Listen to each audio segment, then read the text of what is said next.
जय श्री राम। नमस्कार साथियों, आपका फिर से स्वागत है मेरे चैनल फिजिक्स ठिकाना पे। आज मैं लेकर के आया हूं वेक्टर्स का एक और वीडियो लेक्चर, जिसके अंदर हम थ्योरेटिकल पार्ट बिल्कुल कवर नहीं करने वाले हैं। हमारा theoretical part last video lectures तक पूरा कंप्लीट हो गया है। आज हम सिर्फ और सिर्फ प्रैक्टिस करने वाले हैं, बहुत सारी प्रैक्टिस। तो बिना टाइम वेस्ट किए हम स्टार्ट करते हैं PYQs की प्रैक्टिस के साथ। मैंने जेई और नीट के कोशिश किए हैं हर एक पैटर्न के PYQ को कवर करने का। तो 2023 के सवाल से हम स्टार्ट करते हैं। जेई का सवाल है, आप सभी पॉज करके सवाल को सॉल्व करने की कोशिश करो। नहीं आता है तो मेरा सॉल्यूशन देखो। सबसे पहले हमने एडिशन और सब्सट्रैक्शन टॉपिक को इंक्लूड किया है। इसके बेस पर हम कुछ सवाल करेंगे और फिर टॉपिक वाइज सारे पार्ट्स को हम कवर अप करने वाले हैं। पहले सवाल को देखिए। मेरे पास एक वेक्टर है ए वेक्टर, जिसकी वैल्यू है 2i 3j और 2k कैप। बी वेक्टर में से ए वेक्टर को सब्सट्रैक्ट किया है। लैंग्वेज ध्यान से पढ़ो। When vector A is subtracted, यानी ए को सब्सट्रैक्ट किया है बी में से, ठीक है। तो बी कितना रहा होगा देखते हैं। इसे एक्स आई कैप प्लस वाई जे कैप प्लस जेड के कैप मान लें। आई कैप में मैग्नीट्यूड एक्स मान लेते हैं, जे कैप में वाई मान लेते हैं, के कैप में जेड मान लेते हैं। इसमें से मैंने ए को माइनस किया है, तो रिजल्ट 2j कैप आता है, ठीक है। यानी रिजल्ट कितना आने वाला है, यहां पर सिर्फ 2j कैप आएगा, यानी यहां पर 0 आई कैप हो जाएगा और यहां पर 0 के कैप हो जाने वाला है। बस खत्म। आप x वाली साइड को अलग से सॉल्व कर लो। कैसे करेंगे देखो। x minus 2 is equal to 0। y वाली साइड को अलग से सॉल्व करो। y minus 3 is equal to 2। z वाली साइड को अलग से सॉल्व करो। z minus 2 is equal to 0। Solve कर लो x y z, तीनों आ जाएंगे। यहां से आपका x आ जाएगा 2, यहां से y आ जाएगा आपका 3, यहां से z आ जाएगा आपका 2। So what is vector b? Vector B हो जाएगा 2i cap plus 3j cap plus 2k cap. खत्म, आंसर। ठीक है। ये एडिशन और सब्सट्रैक्शन के सवाल बड़े आसान होते हैं। अगले सवाल पे मूव करते हैं। आप लोग पॉज करके ये सवाल करो। नहीं आता है तो मेरा सॉल्यूशन देखना, ठीक है। सो अगर आप कॉपी करना चाहते हो तो पॉज करके कॉपी करो। पढ़ो पढ़ो फटाफट से, पॉज करके पढ़ो। अगला सवाल पॉज करो, सॉल्व करो। The magnitude of OA, OB and OC in the given figure are equal. The direction of OA plus OB minus OC vectors का डायरेक्शन आपको बताना है एक्स एक्सिस के साथ, ठीक है। तो यहां पर OA यानी ये वाला वेक्टर OA हो गया, OB ये रहा और OC ये वेक्टर्स हैं, ठीक है। आपको OA OB ऐड करना है और OC माइनस करना है। सबसे पहले एक काम करो, आप इन तीनों वेक्टर्स को कंपोनेंट में लिख दो, ठीक है। और इनका मैग्नीट्यूड कितना मान लेते हैं, एक्स एक्स एक्स मान ले। दे रखा है तीनों का मैग्नीट्यूड कैसा है, सेम। अभी फाइनली आपको मैग्नीट्यूड तो निकालना नहीं है, कहीं पर भी मैग्नीट्यूड है, आपको तो डायरेक्शन चाहिए ना, डायरेक्शन, ठीक है। तो मैग्नीट्यूड कुछ भी हो फाइनल, हमें क्या लेना देना। फिलहाल के लिए आप तीनों का मैग्नीट्यूड बराबर कितना, एक्स मान लो। सॉल्व करते हैं। अब a को अगर मैं कंपोनेंट्स में तोड़ता हूं तो यहां पर x और यहां पर y कंपोनेंट आ जाएगा। x cos 30 यानी √3/2 और यहां पर x sin 30 that is x/2। वैसे ही OB को भी ब्रेक कर देते हैं, ठीक है। OB कहां पर आ जाएगा, OB का x कंपोनेंट इधर आ जाएगा, x cos 60 और यहां पर आ जाएगा x का sin 60। ये लो बना दिया। अब ध्यान से देखो, ये दोनों तो हमें ऐड करना था, माइनस क्या करना है, OC, यानी OC का नेगेटिव वेक्टर आपको ऐड करना है। इसका मतलब क्या हो गया, OA plus OB plus minus of OC, है ना। यानी आप OC का नेगेटिव वेक्टर बनाओ और फिर उसके कंपोनेंट करके ऐड करो, ठीक है। लो यहां पर अपन ना एक नेगेटिव OC वेक्टर बना ही देते हैं, एकदम OC के अपोजिट डायरेक्शन में आ जाएगा, मैग्नीट्यूड सेम। तो एकदम अपोजिट में है तो ये एंगल 45, तो ये वाला एंगल भी 45 होगा और ये x हो गया। ये क्या चीज है? माइनस ओसी वेक्टर। अब इस माइनस ओसी वेक्टर के कंपोनेंट कर लेते हैं। तो माइनस ओसी वेक्टर का एक कंपोनेंट इधर की साइड आ जाएगा, ये हो जाएगा x cos 45 यानी x/√2, और एक नीचे की तरफ आ जाएगा x sin 45 यानी x/√2। ठीक है, देखो यहां तक समझ में आता है क्या? हमें ओसी नहीं माइनस ओसी वेक्टर को ऐड करना था, ऐसे लिखते हैं ना। तो ओसी की जगह मैंने माइनस ओसी वेक्टर बनाया और अब ऐड करूंगा। ठीक है, इसे ऐड करते हैं, कंपोनेंट्स में तोड़ने के बाद अब मैं ऐड कर रहा हूं। तो देखो वर्टिकल को सॉल्व कर लेते हैं, इसे सॉल्व करते हैं। तो ऊपर की तरफ x/2 minus x/√2 minus x√3/2, और हॉरिजॉन्टल में कितना आ जाएगा? ये तीनों ऐड हो जाएंगे, यानी x/2 plus x√3/2 plus x/√2। तो आपको इसका जो रिजल्ट आएगा उसका x के साथ का एंगल चाहिए, इसे हम थीटा मान लेते हैं। सो what is tan theta? Perpendicular upon base. तो परपेंडिकुलर कितना हो जाएगा? x/2 minus x/√2 minus x√3/2 upon x/2 plus x√3/2 plus x/2। ऊपर और नीचे में x कॉमन लेकर के हम कट कर सकते हैं, बचेगा कितना? Half minus 1/√2 minus √3/2 divided by 1/2 plus √3/2 plus 1/2। So theta is equal to tan inverse ये पूरी वैल्यू। देखो समझ में आता है? ठीक है, आप चाहें तो एलसीएम लेकर के उसको कट कर सकते हो सिंपलेस्ट फॉर्म में। वो एक मैथ्स वाला पार्ट हो गया, जो ऑप्शन दे रखा होगा उसके अकॉर्डिंग हम मैच कर लेंगे। बाकी एक बार को हमने ये आंसर निकाल दिया है। यहां तक नोट करो, फिर अगले सवाल पे बढ़ते हैं।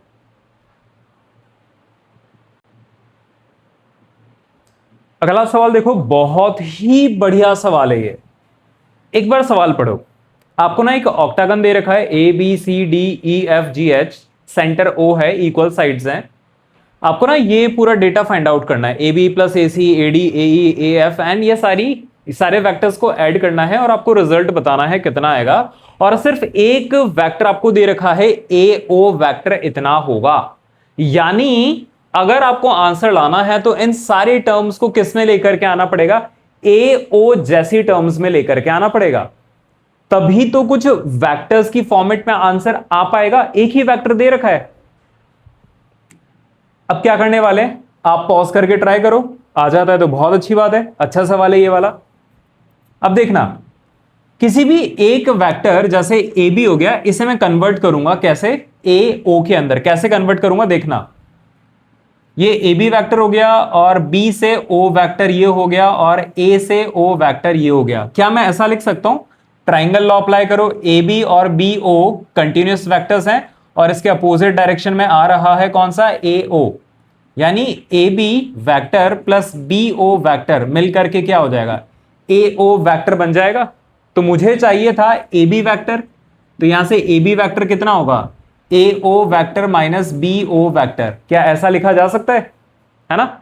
ठीक है, तो अब AB को कन्वर्ट कर लेते हैं हम AO माइनस BO। ठीक है, वैसे ही AC को कन्वर्ट करते हैं।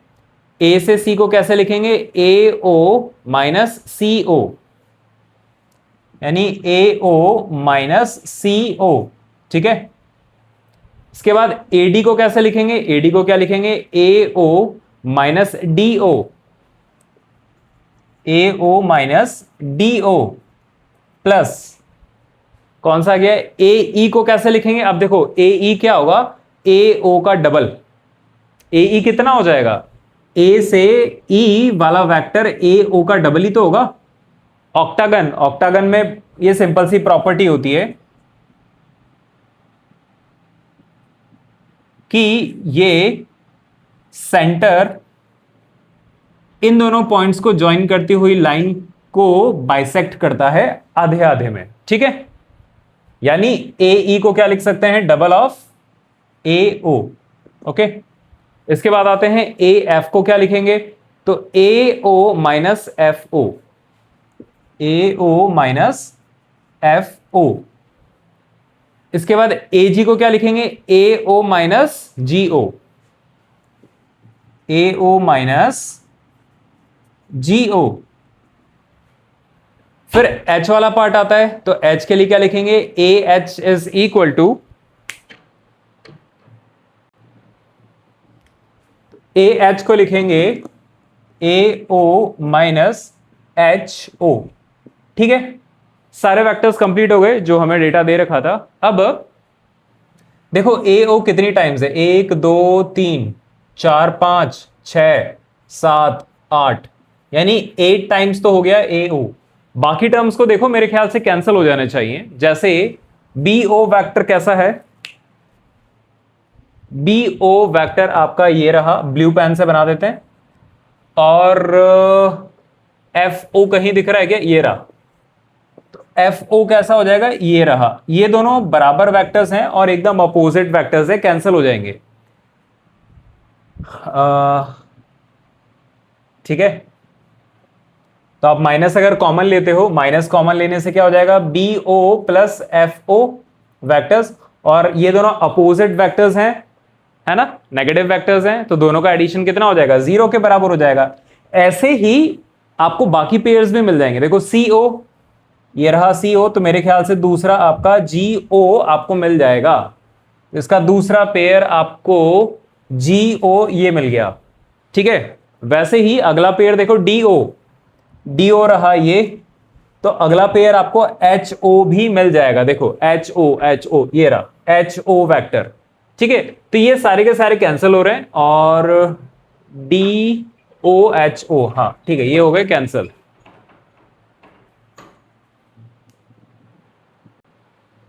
बस फिर बचता क्या है, 8 टाइम्स ऑफ ए ओ, आपको ऑलरेडी ए ओ गिवन है, 2i plus 3j minus 4k, कितना हो जाएगा, 16i plus 24j minus 32k cap answer.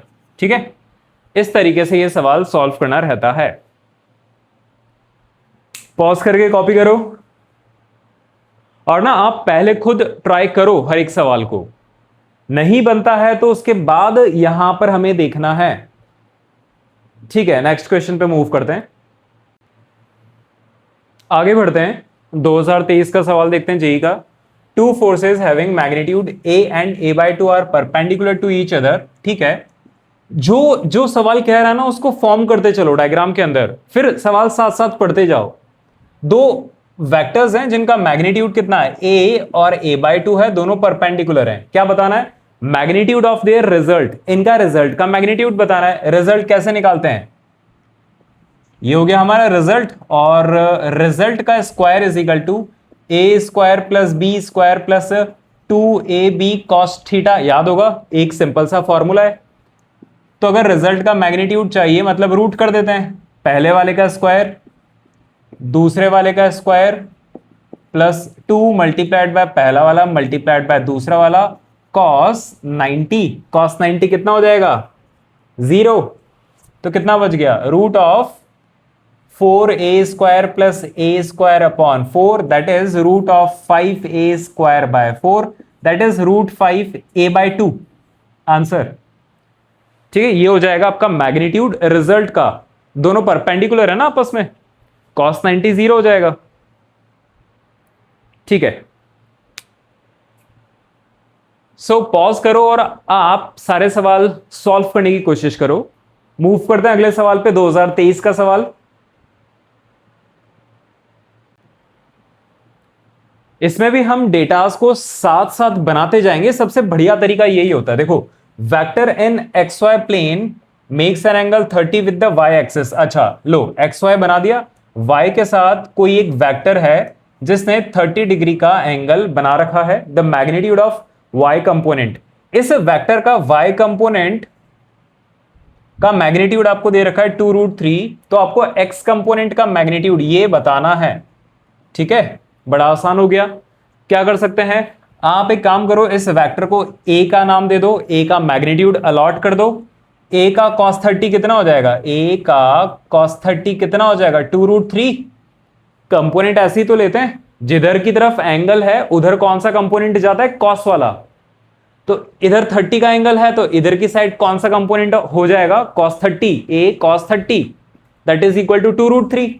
तो यहां से इसका मैग्नीट्यूड पता चल जाएगा, a is equal to 2√3 upon cos 30 √3/2। So कितना आ जाएगा 4, यानी ये वैल्यू कितनी आ गई 4।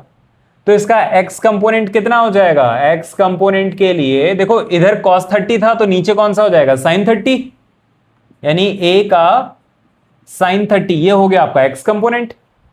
a कितना है 4, sin 30 कितना होता है हाफ, आंसर। सो x कंपोनेंट कितना आ जाएगा 2 के बराबर 2। ठीक है, ओके नोट करिए, नेक्स्ट पे चलते हैं। पॉज करो, सॉल्व करो, अगला वाला भी मेरे साथ साथ सॉल्व करो पॉज करके। इस अगले सवाल के अंदर आपको एक वेक्टर दे रखा है p i cap plus 2m j cap plus m k cap, और दूसरा q वेक्टर है 4 - 2 और m i j k cap are perpendicular to each other. ये दोनों आपस में परपेंडिकुलर है। परपेंडिकुलर सुनते ही क्या याद आना चाहिए, डॉट प्रोडक्ट जीरो होता है। कोई भी दो वेक्टर्स अगर आपस में परपेंडिकुलर हैं, a vector b vector perpendicular है, तो इनका डॉट प्रोडक्ट कितना हो जाएगा, ए बी cos 90। cos 90 कितना होता है 0। तो डॉट प्रोडक्ट इन दोनों का कैसा होना चाहिए 0। ठीक है, P हो गया हमारे पास I plus 2m j cap plus m k cap.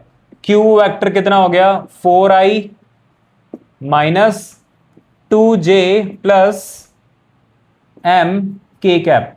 ठीक है, सही है। हाँ, तो डॉट प्रोडक्ट कैसे करते हैं, आई कैप के कोफिशिएंट्स को मल्टीप्लाई कर दो। यहां पर 1 × 4 4 माइनस 2 × 2m कितना हो जाएगा -4m, और m × m m square, it should be equal to कितना 0। ठीक है, ये क्या हो जाएगा p डॉट क्यू, क्या बन गया क्वाड्रेटिक इक्वेशन आ गई। सॉल्व कर लेते हैं। तो m square minus 4m plus 4 is equal to 0। So mid term split कर लेते हैं, -2m minus 2m plus 4 is equal to 0। m common ले लेते हैं, m-2 कॉमन ले लेते हैं, m-2 is equal to 0। m-2 और m-2 is equal to 0। m की सिर्फ एक ही वैल्यू आ रही है, दैट इज इक्वल टू 2। कितनी आ रही है 2 के बराबर। ठीक है, so the value of m is 2। Pause करो, कॉपी करो या सॉल्व करो, फिर आगे बढ़ते हैं। फिर आते हैं कुछ अलग सवालों पे। देखिए 2023 का सवाल, vector a i cap plus b j cap and this vector are perpendicular to each other. ठीक है, ये लाइन पढ़ते ही क्या दिमाग में आता है, अगर दो वेक्टर्स परपेंडिकुलर हैं तो इनका डॉट प्रोडक्ट क्या होना चाहिए 0 होना चाहिए। इनका डॉट प्रोडक्ट कितना होगा, आई का मैग्नीट्यूड मल्टीप्लाई करो 2a और j और j यानी -3b कितना हो जाएगा 0 के बराबर। इसका k कैप नहीं है, 0 मल्टीप्लाई बाय 4 कितना हो जाएगा 0, है ना। ठीक है, are perpendicular to each other where 3a plus 2b is equal to 7 के बराबर दे रखा है। तो a बाई बी का रेशियो आपको बताना है एंड हेंस x की वैल्यू हम निकाल देंगे। ठीक है, सॉल्व कर लो इन दोनों को, खत्म बात। जो पहला डेटा दे रखा था परपेंडिकुलर, उससे ये निकल गया, ये ऑलरेडी दे रखा है, दोनों को सॉल्व करो। ठीक है, यहां से आ जाएगा 2a is equal to 3b, इसे हम यहां पर प्लेस करेंगे, a is equal to 3b by 2। So 3 times a plus 2 times b is equal to 7, 9b upon 2 plus 2b is equal to 7, 9b plus 4b upon 2 is equal to 7, 2 इधर ले आते हैं 14 हो जाएगा, 13b is equal to 14, b is equal to 14 by 13। b की value हमें पता पड़ चुकी है, और a की वैल्यू कितनी हो जाएगी, a is equal to okay, a is equal to 3 times of 3/2 times of b यानी 14/13। ठीक है, वैसे इन सब की जरूरत नहीं थी, यहां से आपने already a is equal to 3b/2 निकाला है ना, तो a बाई बी कितना हो जाएगा 3/2। बस ये तो निकालना था। a by b is equal to x by two, x कितना आ जाएगा आपका 3, आंसर कितना आ गया 3। इसकी जरूरत नहीं थी, चलो सॉल्व कर लिया, बाद में ध्यान गया कि a और b का रिलेशन तो यहीं से ही पता चल रहा है, तो उसको सॉल्व करने की जरूरत ही नहीं थी। a by b is equal to 3 by 2, so x कितना आ जाएगा, कंपेयर करो 3 के बराबर आ जाएगा। ठीक है, पॉज करो, सॉल्व करो अगला वाला। नेक्स्ट के अंदर आपको दो वेक्टर्स दे रखे हैं a और b, इनके मैग्नीट्यूड्स बराबर हैं। बराबर मैग्नीट्यूड कितना, x के बराबर मान लेते हैं, दोनों का मैग्नीट्यूड x मान लेते हैं। a प्लस बी का मैग्नीट्यूड 2 गुना है a माइनस बी के मैग्नीट्यूड के। a प्लस बी का जो मैग्नीट्यूड है वो 2 गुना है a माइनस बी के मैग्नीट्यूड के। आपको दोनों के बीच का एंगल थीटा निकालना है। ठीक है, तो इसका मैग्नीट्यूड x, इसका भी मैग्नीट्यूड x मान लेते हैं। ओके, तो a प्लस बी का मैग्नीट्यूड कितना हो जाएगा, a square plus B square plus 2ab cos theta का रूट, है ना, is equal to 2 times of a minus B का मैग्नीट्यूड कितना हो जाएगा, a square plus B square minus 2ab cos theta. Solve कर लेते हैं, खत्म, दोनों तरफ स्क्वायर करो तो ये हो जाएगा x square plus 2x square cos theta is equal to 4 times, इसको स्क्वायर करना मत भूलना, 4 times x square minus 2x square cos theta. ठीक है, नाउ यहां पर हो जाएगा 2x square common, 1 plus cos theta is equal to 4, 2x square common 1 minus cos theta. ठीक है, सो 2x स्क्वायर से 2x स्क्वायर चला जाएगा, 1 plus cos theta is equal to 4 times 1 minus cos theta, that means bracket open कर देते हैं, cos theta एक तरफ ले आते हैं, 5 cos theta is equal to 4 minus 1 that is 3, तो कॉस थीटा हो जाएगा 3/5, यानी आपका एंगल कितना हो जाएगा, ट्राइंगल बना लो, ये एंगल थीटा है, बेस कॉस थीटा क्या होता है, बेस अपॉन हाइपोटेन्यूज, तो ये एंगल कितना हो गया आपका 53 डिग्री। आंसर कितना 53 डिग्री। या फिर आप theta is equal to cos inverse 3/5 लिख दो, जिस पैटर्न में ऑप्शन दे रखा है।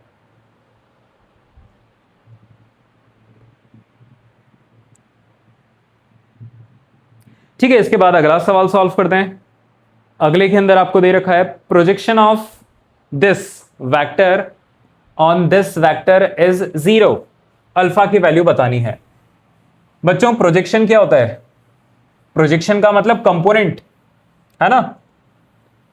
ठीक है, जैसे आपको एक छोटा सा रिवीजन बताता हूं, अगर ये दो वेक्टर्स परपेंडिकुलर हैं, ये ए वेक्टर ये बी वेक्टर, ए का बी के ऊपर कंपोनेंट कितना आएगा, परछाई कितनी आ जाएगी, कुछ नहीं आएगी, कंपोनेंट कितना होता है 0। तो 0 कंपोनेंट कब हो पाएगा, जब दोनों वेक्टर्स परपेंडिकुलर होंगे। अल्टीमेटली इन्होंने घुमा करके सवाल दे दिया है, एक वेक्टर का दूसरे वेक्टर पर कंपोनेंट 0 कब होगा, जब दोनों आपस में परपेंडिकुलर होते हैं। ये 0 दे रखा है प्रोजेक्शन, यानी ये दोनों वेक्टर्स कैसे हो गए आपस में परपेंडिकुलर, यानी इनका डॉट प्रोडक्ट कैसा हो जाएगा 0। तो 2 मल्टीप्लाइड बाय 1 आई कैप के मैग्नीट्यूड मल्टीप्लाई 4 मल्टीप्लाइड बाय 2 और last -2 alpha should be equal to 0। 8 9 10, so 10/2 5, alpha कितना आ जाएगा आपका 5, आंसर। ठीक है, करो पॉज करो, बहुत सारे सवाल करेंगे अभी हम, अलग अलग पैटर्न्स के, क्रॉस डॉट सारे इंक्लूड करेंगे हम। चलो आगे बढ़ते हैं, अगला सवाल देखते हैं 2021 का है।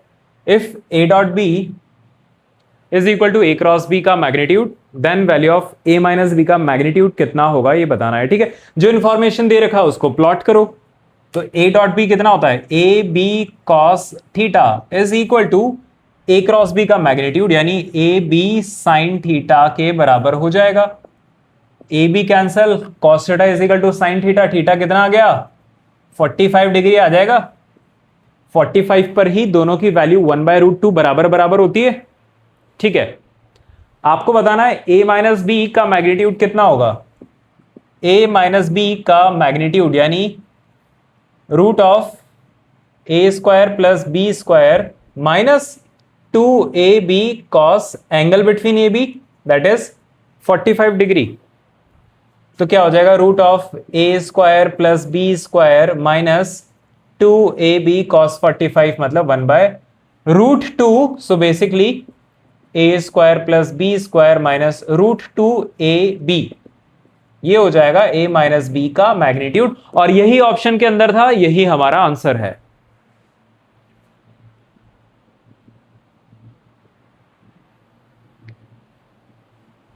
ठीक है, बढ़े आगे बढ़े, आप लोग पॉज करके लिख लो। अगला सवाल है two vectors a and b have equal magnitude, the magnitude of a plus b is n times the magnitude of a minus b. ठीक है, इक्वल मैग्नीट्यूड्स हैं तो दोनों का मैग्नीट्यूड कितना मान लेते हैं, x के बराबर मान लें। तो a प्लस बी का मैग्नीट्यूड यानी a square plus B square plus 2ab cos theta का रूट, ये हो गया a प्लस बी का मैग्नीट्यूड। ये आपको दे रखा है n टाइम्स है a माइनस बी के मैग्नीट्यूड से। a माइनस बी का मैग्नीट्यूड कितना हो जाएगा, a square plus B square minus 2ab cos theta. ठीक है ना, ये a प्लस बी हो गया, ये a माइनस बी हो गया। a plus b a minus B का n टाइम्स है तो हमने लिख दिया। आपको a और b के बीच का एंगल बताना है, मतलब थीटा एंगल बताना है। इसके अंदर दोनों तरफ स्क्वायर कर दो, तो 2x square 1 plus cos theta is equal to n square, और x स्क्वायर अगर आप कॉमन लेते हैं तो 1 माइनस 2x स्क्वायर कॉमन ले लो, 1 माइनस कॉस थीटा बच जाएगा। ठीक है, तो 2x स्क्वायर से 2x स्क्वायर चला गया, बचेगा क्या 1 plus cos theta is equal to n square minus n square cos theta. Theta निकालना है तो कॉस थीटा को एक तरफ रख दो, तो कॉस थीटा कॉमन ले लेंगे तो 1 प्लस n स्क्वायर, और इधर आ जाएगा n स्क्वायर माइनस 1, तो cos theta is equal to n square minus 1 upon 1 plus n square. खत्म।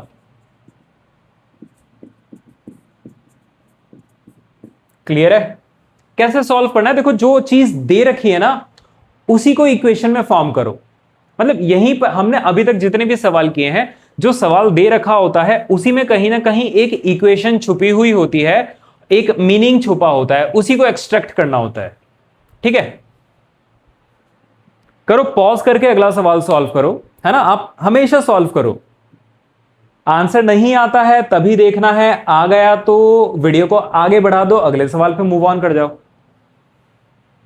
2023 का अगला सवाल देखते हैं, क्या कहता है ये।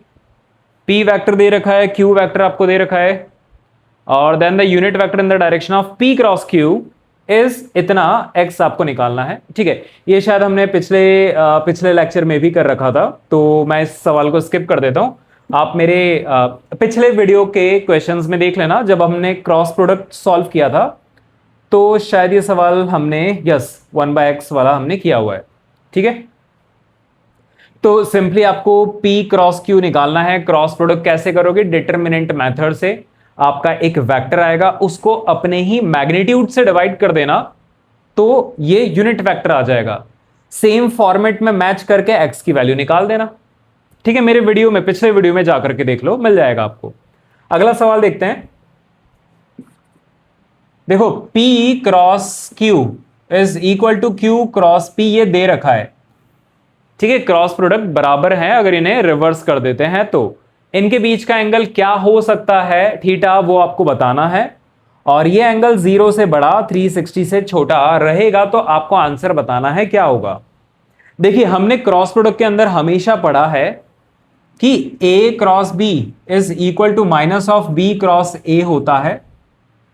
कब? जब कोई भी जीरो वेक्टर नहीं हो, है ना। अगर जीरो वेक्टर होगा, अगर जीरो वेक्टर होता है इनका रिजल्ट जीरो वेक्टर कब होगा? जब थीटा आपका या तो जीरो होगा या 180 डिग्री होगा, है ना। और जीरो वेक्टर के टाइम पर आप a cross b is equal to b cross a लिख सकते हो। कैसे? देखो, a b sine theta, theta अगर मान लो 180 है तो साइन 180 कितना हो जाएगा? Zero vector. वैसे ही b क्रॉस a कितना हो जाएगा? बी ए साइन 180 कितना हो जाएगा? Zero vector. हो गए ना बराबर। और डायरेक्शन तो होती नहीं है जीरो वेक्टर की, कौन सी डायरेक्शन? कोई डायरेक्शन नहीं होती है। यानी अगर इनका रिजल्ट जीरो वेक्टर होगा तो ये दोनों बराबर हो सकते हैं। और ये वाला फॉर्मूला कब वैलिड है? जब a और b नॉन जीरो वेक्टर्स हैं, या इनका रिजल्ट एक नॉन जीरो वेक्टर्स है। ठीक है, यहां पर a और b तो नॉन जीरो नहीं है, बट इनका रिजल्ट जीरो आ रहा है। ओके, तो अब जीरो एंगल हो नहीं सकता क्योंकि जीरो से बड़ा है, 360 से छोटा है, तो आंसर कितना आ जाएगा? 180। So answer is 180 degree. ठीक है, क्लियर है यहां तक? ठीक है, आखिरी सवाल की तरफ हम मूव करेंगे। एक एडवांस का सवाल है, तो चलो पहले सवाल करते हैं, फिर बाद में बातें करेंगे। तो इस सवाल के अंदर हमें दे रखा है कि एक लैंप पोस्ट है हमारे पास जो कि ग्राउंड से 4 मीटर की हाइट पर है। एक आदमी है जिसकी हाइट 1.6 मीटर है। वो लैंप पोस्ट से दूर जा रहा है at a speed of 60 centimetre पर सेकेंड। ठीक है, ऑब्वियस सी बात है इस आदमी की कुछ ना कुछ शेडो बनेगी। और शेडो बनने का तरीका क्या होता है? सिंपल सी बात है, लाइट यहां पर है तो लाइट लैंप से आदमी के सिर से होते हुए लाइट आगे की तरफ जाएगी और ये बन जाएगी आपकी शेडो। ऐसे ये शेडो बनेगी। तो आपको सवाल ये पूछ रहा है कि शेडो की स्पीड कितनी होगी विथ रेस्पेक्ट टू पर्सन, ये बताना है।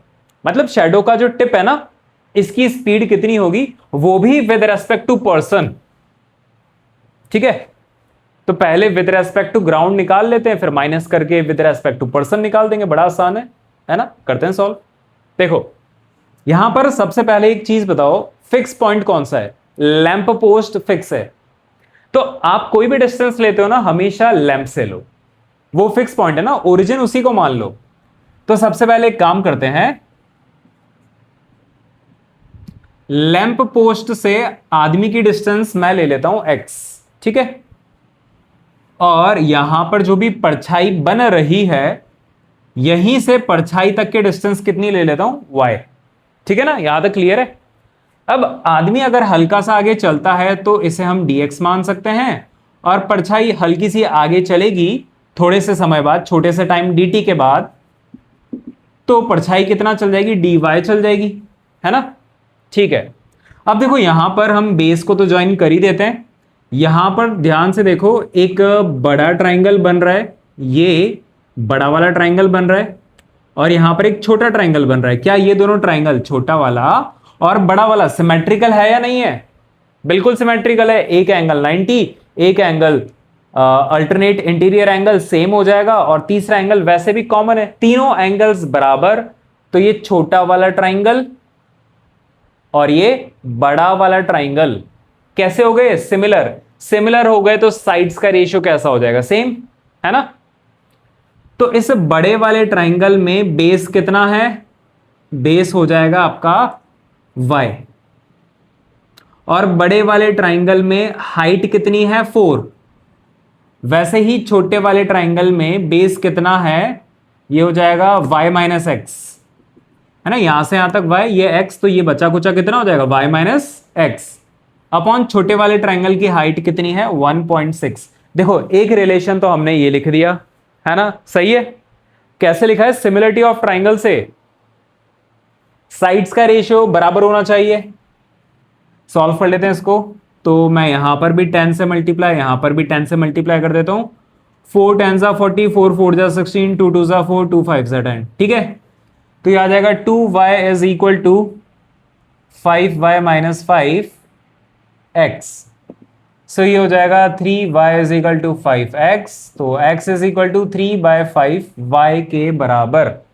ओके, या y is equal to 5/3x के बराबर। देखो एक रिलेशन तो ये आ गया। अब क्या करना है, अब मैं ना इसे डिफरेंशिएट कर देता हूं विद रेस्पेक्ट टू टाइम। करो एक बार, क्यों कर रहा हूं समझाऊंगा। तो यहां पर 5/3 dx/dt आ जाएगा।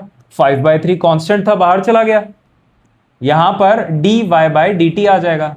अब ध्यान से देखो dx/dt क्या चीज है, x किस तरीके से चेंज हो रहा है समय के साथ। x क्या चीज था, x इस आदमी की डिस्टेंस थी। तो आदमी जिस rate of change of distance से आगे बढ़ रहा है, dx/dt वो क्या है, वेलोसिटी ऑफ मैन। x किस रेट से चेंज हो रहा है, वही तो वेलोसिटी होगा मैन का। x क्या रिप्रेजेंट कर रहा था, आदमी की डिस्टेंस, यहां से डिस्टेंस। तो rate of change of x कितना आ जाएगा, वेलोसिटी ऑफ मैन। ये क्या है, वेलोसिटी ऑफ मैन। और dy/dt क्या हो जाएगा, वेलोसिटी ऑफ परछाई, वेलोसिटी ऑफ परछाई।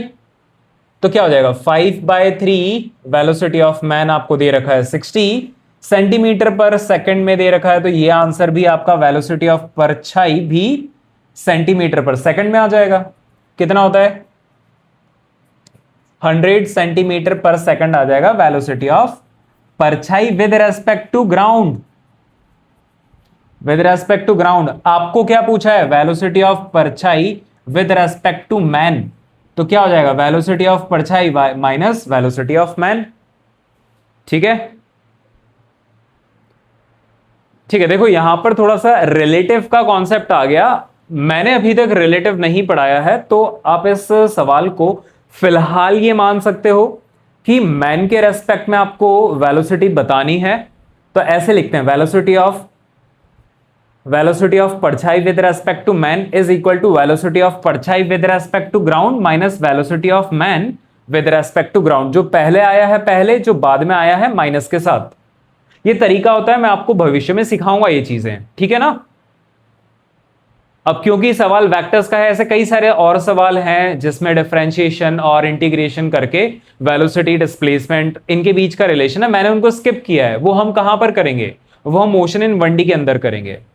यहां पर भी एक छोटा सा कॉन्सेप्ट आ ही गया, समझ लो ना, बड़ा आसान सा है। बाद में मैं आपको मीनिंग बताऊंगा प्रॉपर्ली।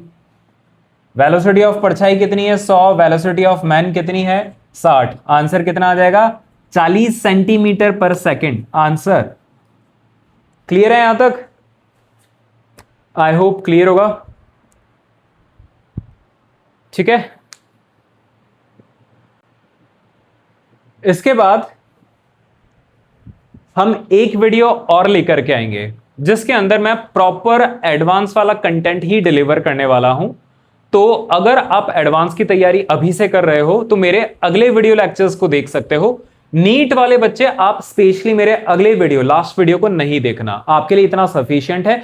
ये वाला एडवांस का सवाल मैंने इसलिए कराया क्योंकि मुझे लगा ये आपको भी करना चाहिए।